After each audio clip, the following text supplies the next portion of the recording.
Siempre me gustaría hacer una pequeña reflexión, porque siempre que hablamos del músculo esquelético o del hueso, siempre nos encontramos entre esta diatriba, ¿no?, de estética, salud y rendimiento. Porque muchas veces podemos aplicar la nutrición en cada uno de estos ámbitos y parece que fueran ámbitos aislados, cuando en el fondo nuestro campo de acción debería ser siempre un equilibrio entre ambos, sin perder el norte de la salud, obviamente, que sería nuestro baluarte. Y deciros que, curiosamente, tanto el tejido muscular, el tejido óseo y el tejido adiposo, ya veremos en el módulo de obesidad y diabetes, pues son los tejidos que mejor responden ante el ejercicio físico, y también a nivel nutricional podemos modularlos en muy buena proporción, con lo cual la sinergia entre ejercicio físico y nutrición en estos tejidos es muy potente con respecto a otros. Y me he basado, o la idea del módulo es este artículo de la profesora Linda Bonewald, de úsalo o piérdelo, porque básicamente es una ley normativa de tejidos mecanosensibles como es el músculo esquelético y el hueso. De hecho, muchas veces cuando hablamos de nutrición, por ejemplo, para la mejora de la masa muscular o su funcionalidad, podemos hablar de proteínas, leucinas, hidroximetilbutirato, vitamina D, omega 3, magnesio, polifenoles, probióticos, algunos antioxidantes como la vitamina C y la E. Incluso podríamos hablar también de melatonina, pero en el fondo nos damos cuenta de que si no hacemos una intervención físico-deportiva, pues vamos a conseguir muy pocos resultados, y como mucho lo que vamos a intentar es una preservación, no una realidad en cuanto al acrecentamiento de estos tejidos, a acrecentar su contenido y sobre todo mejorar su funcionalidad. De hecho, incluso cuando hablamos del hueso, también podríamos ver que el factor modificable, porque como sabemos, al igual que el tejido muscular, hay una base genética bastante potente, el factor modificable más importante en el desarrollo de la osteoporosis o de la osteopenia previa es la inactividad física crónica. Con lo cual nos damos cuenta que sarcopenia y osteoporosis son dos contextos patológicos que tienen mucho en común. Y de hecho el gran fracaso de esta composición corporal pues podría ser esta obesidad osteosarcopénica, en donde vemos que hay una alteración y disfunción del tejido adiposo, una alteración y disfunción del tejido muscular y una alteración y disfunción del tejido óseo.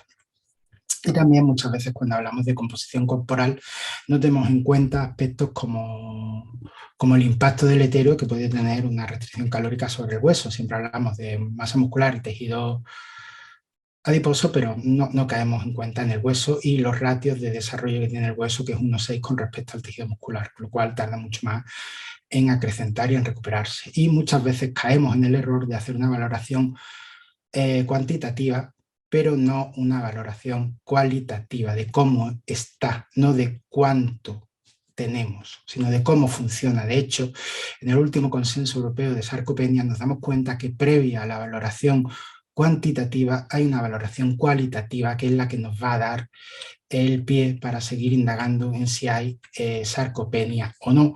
Y aquí os dejo pues una de las revisiones más interesantes sobre el ejercicio físico en los mayores adultos, donde dan las bases de la valoración de la sarcopenia en clínica. Y aquí remarco la importancia de tener un hand grip o de test tan sencillos como levantarse y sentarse en una silla, que se pueden hacer en pocos minutos y que daría un valor muy importante a la consulta nutricional, en este caso, o la médica, o cualquier clínica, porque el VO2 max y la fuerza son los mejores garantes de la salud. Entonces, el problema también que podemos encontrar es que en las diferentes guías que hay sobre sarcopenia, en base a los países donde se han publicado, podemos ver que no hay un consenso absoluto en todas las marcas que se utilizan para evaluar la sarcopenia, pero en general sí nos damos cuenta que todos coinciden en la importancia de la funcionalidad y no solo de la cantidad. Esa idea de pérdida de masa muscular no es pérdida de fuerza y masa muscular, esa pérdida de función acompañada de la pérdida de masa muscular, que la pérdida de función antecede a la pérdida de masa muscular. El problema es que todavía es verdad que en la composición corporal hay aspectos que todavía, en cuanto a puntos de corte o realidades cuantitativas y cualitativas exactas, pues todavía no tenemos datos tan objetivos como nos gustaría. Sí deciros que si he hablado de binomio músculo-hueso es porque no solo comparten superficie, al fin y al cabo los huesos son palancas de los músculos para efectuar el movimiento, sino que también se comunican a muy distintos niveles, tanto a nivel bioquímico como metabólicamente. De hecho, el osteocito y el miocito son las células mecanosensoras más potentes que tenemos en el cuerpo y son las que, digamos, se comunican a muy distintos niveles entre ellas. De hecho, más o menos suele haber una correlación entre masa muscular y tejido óseo. En este sentido, más notable en hombres, pero es verdad que en mujeres, cuando llega la menopausia, sí hay una caída más fundamental de hueso. Pero sin embargo, vemos que esta correlación se sigue manteniendo si valoramos la fuerza y no solo la masa muscular. Es verdad que todavía el tema de las citoquinas emitidas por el tejido muscular o el tejido óseo, sean osteoquinas o mioquinas, es un área muy interesante, pero que todavía requiere de más investigación, porque no comprendemos la realidad de cada una de las citoquinas por separado, y la integración de todas esas señalizaciones en conjunto es difícil de valorar a día de hoy, aunque las ciencias ómicas seguramente nos den mucha información, pero también sabemos que el cartílago, el tendón o el tejido adiposo que rodea o que está dentro del hueso o rodea el tejido muscular y está entre las fibras musculares, pues van a condicionar también la relación de estos tejidos. Pero decir que a día de hoy es temprano para ver correlaciones tan causales como muchas veces se pretenden. Pero está claro que hueso y músculo tienen mucho en común. De hecho, nos damos cuenta que los factores que predisponen a su pérdida son prácticamente comunes, siendo la pérdida de carga mecánica, el sedentarismo, pues uno de ellos, y la inactividad física uno de ellos, y de los más importantes. De hecho, si nos planteamos el tratamiento de ambos, nos damos cuenta que tiene muchos elementos en común, tanto para lo bueno como para lo malo.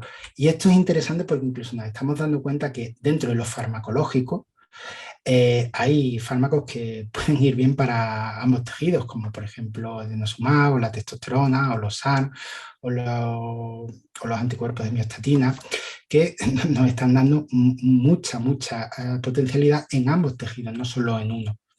De hecho, nos damos cuenta que la sección transversal del tejido muscular, es decir, esto que vemos aquí, se relaciona mucho con la densidad mineral ósea. Incluso vemos que hay un índice músculo óseo que podríamos saber, o por ejemplo utilizarlo en rendimiento deportivo para ver si alguien ha usado algún tipo de exógeno para aumentar su masa muscular de forma artificial. Incluso nos damos cuenta de que la osteoporosis y la sarcopenia podrían ser dos caras de la misma moneda. Es verdad y es cierto que se puede dar una sin la otra, pero también lo es que si alguien tiene osteoporosis, lo normal es que acabe desarrollando sarcopenia, y si alguien tiene sarcopenia, lo normal es que acabe desarrollando osteoporosis. En ese sentido, y siguiendo esta magnífica revisión que antes os hablé, las causas de la pérdida de masa muscular, ya centrándonos en el tejido muscular, son varias, señalando también desde alteraciones hormonales, alteraciones metabólicas, el desarrollo de esa resistencia anabólica, es decir, la incapacidad de responder a estímulos clásicamente anabólicos, como podrían ser la ingesta de proteína aguda o el entrenamiento físico, en este caso especialmente el de fuerza, ese inflamaging, esa alteración inmunológica, afectación de las mitocondrias a nivel de fibras musculares, afectación también respiratoria. Entonces, todo suma y sería muy difícil hacer un balance absoluto de la etiopatología. Sí deciros que el tejido muscular es un tejido vital. Pérdidas de un 30 o 40% sobre lo basal suponen ya entrar en una fase muy peligrosa, donde la vida está en riesgo, y eso lo vemos, por ejemplo, en los pacientes oncológicos cuando desarrollan cachexia, que también está acompañada con una alteración corporal, no solo masa muscular, sino en este caso alteración del tejido adiposo y pérdida de peso. Pero deciros que la sarcopenia no es solo un contexto no saludable, sino que es que directamente es patológico, y así fue reconocido en el penúltimo ICD. Sí deciros que el tejido muscular se puede conservar bastante bien, incluso en edades mucho más avanzadas, como nos han mostrado los estudios con gente que han mantenido unos buenos niveles de actividad física y ejercicio físico a lo largo de su vida, tanto de entrenamiento aeróbico como entrenamiento de fuerza. Pero es verdad que se acabará perdiendo, obviamente. Pero sí es cierto que aquellos que se mantienen físicamente activos pueden gozar de salud bastante más tiempo y vivir mejor esos años que estarán pisando la Tierra con nosotros. Desgraciadamente, incluso hoy día, cuando hablamos de estudios de epidemiología, nos damos cuenta de que la realidad corporal de la actualidad no tiene nada que ver con estudios de hace 40 años. Ahora la gente tiene menos masa muscular, peor densidad mineral ósea y más masa grasa y peor distribuida. Por eso incluso hablamos del término sobregraso. Sobre esto ahondaremos mucho más en el tema de obesidad y diabetes, pero es cierto que estamos perdiendo tanto cuantitativa como cualitativamente mucha de la normatividad que teníamos en cuanto a la composición corporal. Y esto es especialmente trágico en niños, donde vemos que se da esta triada de la inactividad física pediátrica, donde vemos que hay una pérdida de fuerza. También vemos que no se mueven, y esto incluso puede afectar no solo a su salud en el largo plazo, sino a aspectos como podrían ser el rendimiento académico y otros marcadores que parecía que no estaban relacionados, pero tienen mucho que ver. Y vemos que el tejido muscular es un tejido plástico hasta que nos morimos. Hasta los 100 años podríamos causar modulación en el mismo, incluso acrecentarlo.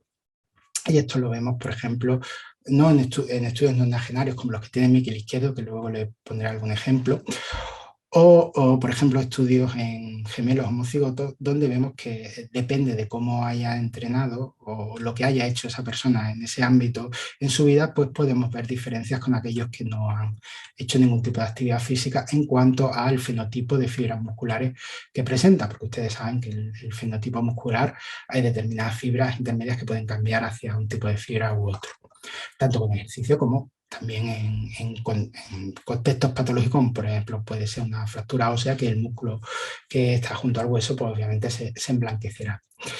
Y nos damos cuenta de que este problema de baja masa muscular o fuerza no solo afecta al tejido muscular o al óseo, sino afecta al tejido cardíaco, al cerebral, al inmunológico, al hormonal, y afecta a muchos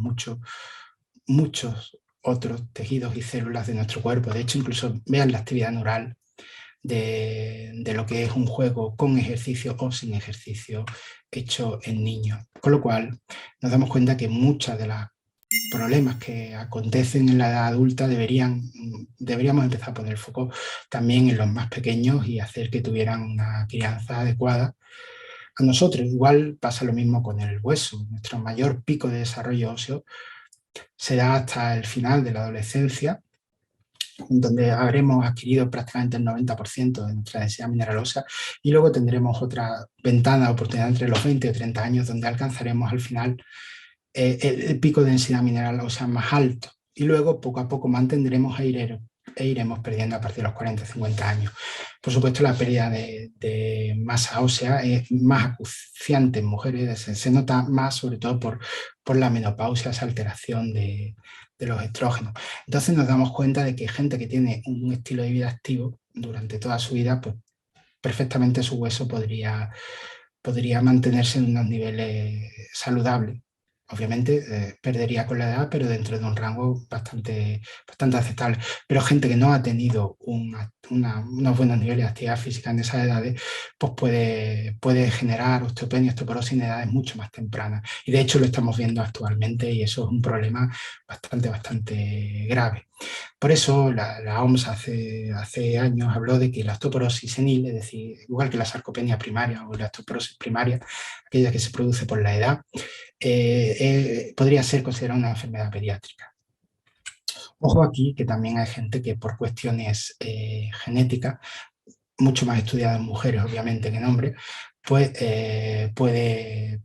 puede no desarrollar ese pico de masa ósea por trastornos endocrinos o nutricionales o enfermedades crónicas. Por ejemplo, una celiaquía podría haber tenido y no permitir la absorción y el desarrollo, y haber tardado años a lo mejor en el diagnóstico, o alteraciones también a nivel intestinal. Bueno, pues todo esto puede hacer que se den a veces osteoporosis antes de la menopausia. Esto es raro, pero aquí ya sí habría que ver que hay otras causas, más allá que esa afectación propiamente dicha. Al igual que siempre que hablamos de osteoporosis en mujeres, quizás uno de los pocos casos en los que los hombres están menos estudiados que las mujeres, pero también se da osteoporosis en hombres, y especialmente, aunque en este caso suele ser más bien por causas secundarias. Aquí tienen una buena revisión sobre la osteoporosis secundaria y aquellos ejemplos que pueden llevar, desde un encamamiento por una cirugía, el uso de drogas, como pueden ser los corticoides o anticoagulantes, pues todo esto podría generar una osteoporosis más temprana por estas causas. Pero quiero remarcar esto, la importancia de tener una vida físicamente activa para evitar esta enfermedad y también para evitar el desarrollo precoz de osteoporosis. Como le he dicho, aquí tienen algunos trabajos de Miquel Izquierdo, que quizás es una de las personas más autorizadas del mundo en el entrenamiento de adultos mayores. De hecho, tienen una app a partir de su facultad libre para la gente que quiera mirar cómo entrenar a adultos mayores en casa.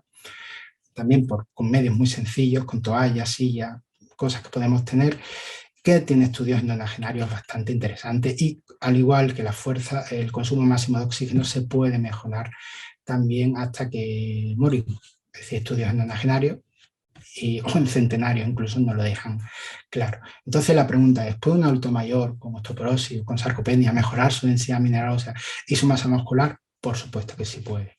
Es complicado, pero puede, y lleva su tiempo, pero se puede salir de ahí.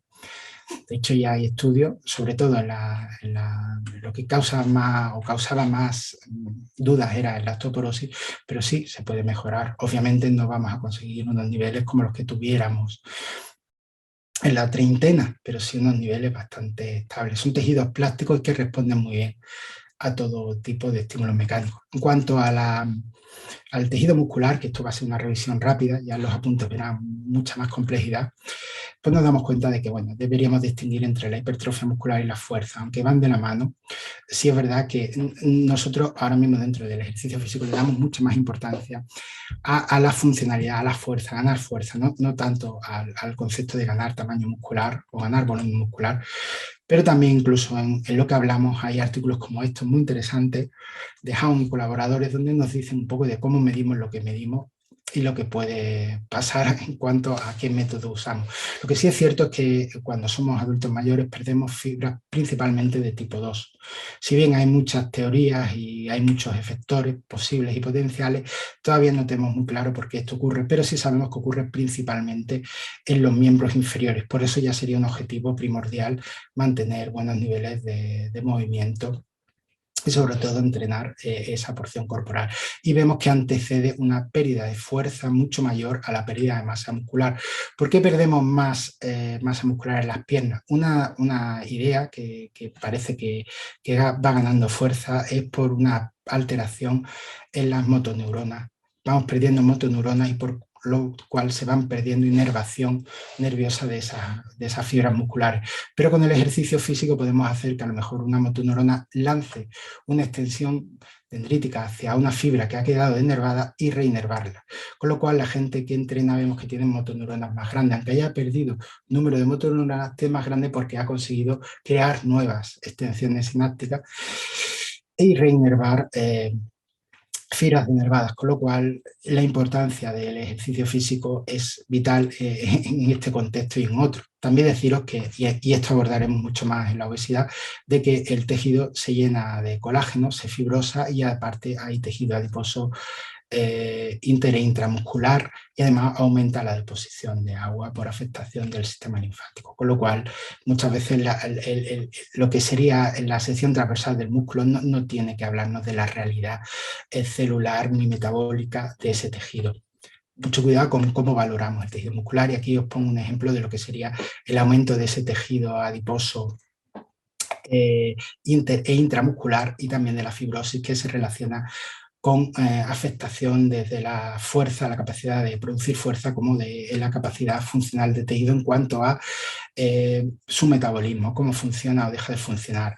De hecho, nos damos cuenta de que pudiendo tener sesiones transversales muy parecidas, la realidad de alguien que no entrena ni tiene una vida activa con alguien que la tiene es muy diferente a muy distintos niveles. De hecho, alguien que entrena suele conformar redes mitocondriales, mientras alguien que no entrena suele alterar las formas de la mitocondria, perder densidad en las crestas mitocondriales, hacer que sean más susceptibles a la muerte y acumular daños en estas organelas que normalmente no deberían ser recicladas al momento. Incluso el ejercicio también puede prevenir ese acúmulo de grasa y de fibrosis aumentada. Y deciros que el entrenamiento tiene efectos que no son reproducibles por ningún fármaco actualmente.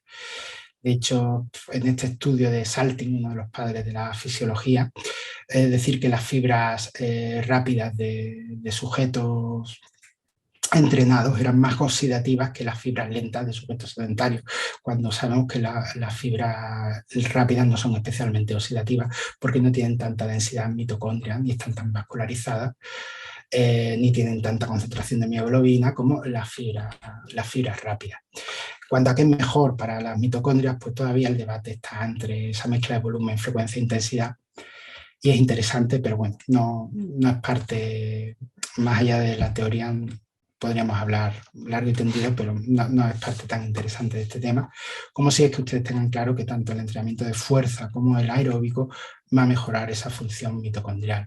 Ahora que se ha puesto muy de moda el ayuno intermitente, mucho cuidado con el impacto deletério que puede tener en la masa muscular, ya que a largo plazo puede hacer que comamos de menos, como ya se ha visto en algunos estudios, como verán en los apuntes en atletas, y también porque realmente el ayuno, si bien puede tener muchos intereses a nivel de sistema gastrointestinal o sistema inmune, es verdad que el tejido muscular no es especialmente sensible a la pérdida de nutrientes en corto plazo, y es más el ejercicio lo que promovería toda esta autofagia aumentada en el tejido. De hecho, la autofagia se habla como un proceso global y es un proceso celular, y cada tipo de célula en tejido pues tendrá un funcionamiento particular. Y también decir que aunque hay un aumento de la GH, es más una cuestión metabólica, porque de hecho el hígado produce menos IGF-1 al contacto con GH, con lo cual no tiene que ser un percance, pero tampoco es especialmente interesante para la masa muscular, especialmente en adultos frágiles que pueden tener resistencia anabólica, que a ellos les interesan mayor frecuencia en las ingestas. También porque muchas veces tienen problemas masticatorios, pueden tener anorexia por envejecimiento. No es el ideal, también mucho cuidado con los TCA y sobre todo en edades pediátricas, que tampoco se debería practicar el ayuno intermitente, porque estamos aprendiendo a comer y estamos gestionando muy bien las sensaciones de hambre y saciedad. Con lo cual no es para todo y habríamos que tener un poquito de cuidado en ver cómo lo aplicamos y con quién. Y desgraciadamente muchas veces caemos en esta idea de que el ejercicio sirve para la funcionalidad del tejido, pero a lo mejor no tiene impacto en otros elementos. Y yo me permito corregir este artículo. No nos damos cuenta de que sí tiene un potente impacto en la función inmune y en la función metabólica. De hecho, el músculo esquelético es un termorregulador muy potente, de hecho más potente que tenemos, un almacén de sustratos energéticos y un efector de movimiento, pero también es un órgano endocrino potentísimo, que comunica con muy diversas células y tejidos a lo largo del cuerpo y ayuda a muy diferentes procesos. Esto también nos debería hacer reflexionar de la diferencia entre un tejido saludable y un tejido no saludable. Con lo cual, aunque el músculo esquelético sea un tejido endocrino, si es de una persona sedentaria que tiene alteraciones metabólicas, pues quizás las mioquinas o factores que emita no sean los más adecuados, sino al contrario, sean deleterios. Con lo cual, mucho cuidado con pensar solo en cantidad. Por ejemplo, una persona con obesidad lo normal es que en edades medianas pueda tener buena masa muscular. Es raro que encuentren sarcopenia en edades tempranas, en 35, 40, 25 años. Sería raro. Suelen tener más masa muscular, pero esa masa muscular no es tan funcional. Con lo cual ya puede, por el gasto cardíaco, ya no sería tan interesante por el corazón. También los factores que emiten no serían los más interesantes, a menos que esa persona fuera físicamente activa. Incluso en la termorregulación, muchas veces el problema de compararnos con modelos animales, que para ellos el tejido adiposo marrón sí es muy importante. No tanto para los humanos, donde vemos que principalmente el efector más interesante es el tejido muscular, y no por termogénesis mediada por temblores, sino porque puede crear calor a partir de un mecanismo de alteración del calcio citosólico por la sarcolipina. Recuerde que la sarcolipina y el fosfolapban son los que generan la entrada y salida de calcio en el retículo sarcoplasmático del tejido muscular. Decir también que el tejido adiposo marrón, a diferencia de modelos animales, el programa Actívate, que lleva Jonathan Ruiz, está demostrando que ni el ejercicio físico ni la actividad física aumentan la proporción de tejido adiposo marrón o beige, con lo cual no parece que nos comportemos igual que mamíferos inferiores.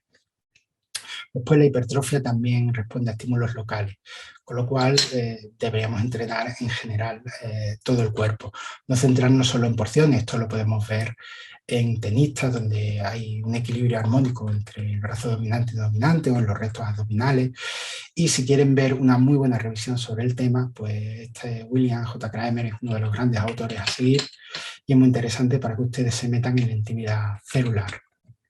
No les voy a hablar mucho de fragilidad, porque es verdad que todavía es un concepto bastante esquivo. Sí les dejo la tesis de mi compañera Ana Isabel Rodríguez Rejón, que está en descarga libre, que sí habla un poco de la diferencia entre sarcopenia y fragilidad, aunque es verdad que si bien todavía hay diferencias en cómo valoramos la sarcopenia, en los diferentes consensos, en cuanto a la fragilidad sí que no hay unanimidad en cuanto a cómo la describimos. Entonces depende de a quién lea, le puede dar una idea o no.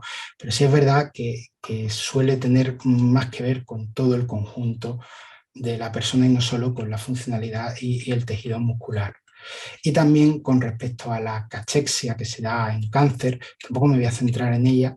Sí hay muy buenas revisiones como esta que les planteo y algunas actualizaciones en donde poco a poco vamos aprendiendo aún más, pero es verdad que cuando hablamos de cáncer hablamos de más de 200 enfermedades diferentes que no tienen que tener los mismos aspectos, bueno, de hecho no los tienen, y si bien tienen una serie de rasgos comunes, es cierto que los tejidos y células afectadas responden de forma muy disímil. En cuanto a también al uso de fármacos, podemos ver que por ejemplo, en adultos mayores, cuando están aquejados con alguna enfermedad reumatoide que les moleste, les duele algo, pues suelen utilizar bastante paracetamol. De hecho, bueno, paracetamol es como lo llamaba aquí en España, acetomifeno, también podrían encontrarlo en otros países, y deciros que el uso máximo permitido es de 4 gramos, pero si hacemos un uso tan elevado del paracetamol de forma crónica, por ejemplo, para detoxificar el paracetamol necesitamos gran cantidad de cisteína para generar sulfato y glutatión que permitirá que lo expulsemos por la orina. Pero desgraciadamente esa gran cantidad de cisteína puede venir del tejido muscular, porque nutricionalmente no estamos comiendo la suficiente cantidad de proteína, o porque a lo mejor el aporte biológico de esas proteínas no es adecuado. Por ejemplo, los garbanzos no suelen ser una fuente muy interesante de cisteína. Entonces, en dietas veganas o vegetarianas estrictas, pues tendremos que tener también cuidado, o en este caso también plantear el uso de N-acetilcisteína, por ejemplo, si supiéramos que nos vamos a encontrar en esta situación adultos mayores que además están usando paracetamol de forma crónica y que ya empiezan a presentar alteraciones musculares. En cuanto al tejido óseo, bueno, tienen bastante bien descrito el tejido óseo en los apuntes, pero simplemente yendo rápido decir que tiene una porción cortical más dura, más compactada, y una porción que llamamos trabecular o esponjosa, que depende del hueso, pues varían entre unas proporciones 80-20, 30-70, 40-50, depende de la funcionalidad. No, se habla siempre de huesos largos, y la osteoporosis no es más que una pérdida absoluta de ambas porciones, tanto de la porción trabecular interna como de la porción cortical, donde se ve un aumento de la porosidad. Entonces, normalmente los huesos que tienen más porción trabecular son los huesos que se ven primeramente afectados por la osteoporosis, por ese desbalance de los procesos anabólicos, donde también hay una base inflamatoria, como pueden ser las vértebras, como puede ser el fémur, la cadera, como pueden ser las muñecas, suelen ser las zonas más afectadas por osteoporosis.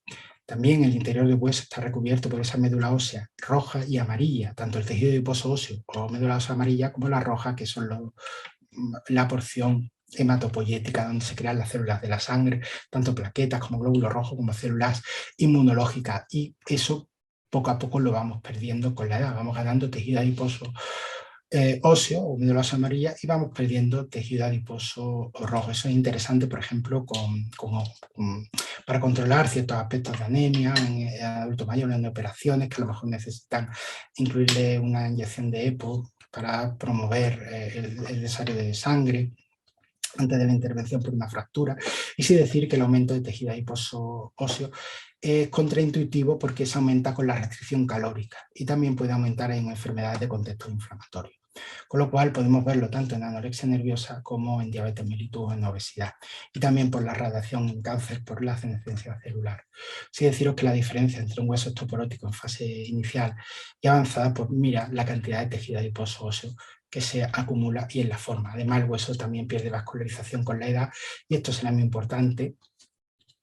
Y también todos los procesos relacionados con la angiogénesis. Pero más importante que la cantidad de hueso es también su resistencia a la fractura, que es eso que llamamos resistencia ósea, la capacidad de resistir todas esas fuerzas mecánicas y no fracturarse.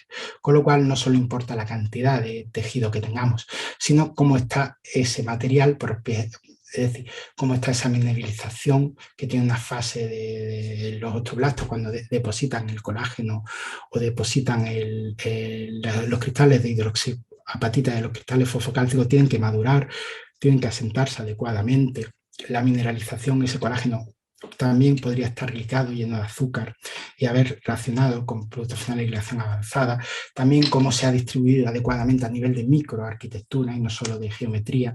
Con lo cual nos damos cuenta de que para hablar de la resistencia ósea, si bien la densidad mineralosa es muy importante porque es la cantidad de mineral que tenemos, también es muy importante cómo esté distribuido y las características de esos materiales.